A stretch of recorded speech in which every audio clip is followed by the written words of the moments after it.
Hello guys, welcome to a brand new video on Tutorials Point. In today's video, I'm going to teach you some easy steps on how you can link a bank account card to PayPal.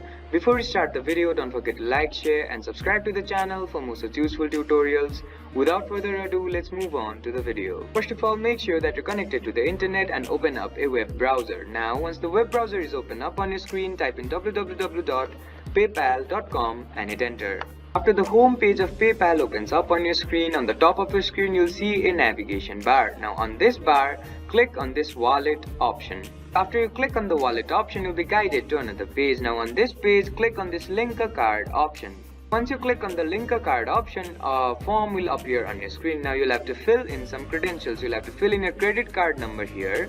You'll have to select a type of card here. You'll have to fill in your expiration date, security code, and you'll have to choose a billing address here and then click on this link card option. Make sure that you fill in all these credentials correctly.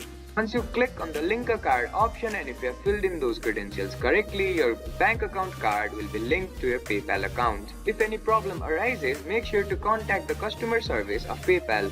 I hope this video helped you to link a bank account card to PayPal. Don't forget to like, share and subscribe to the channel for more such useful tutorials. Thank you for watching.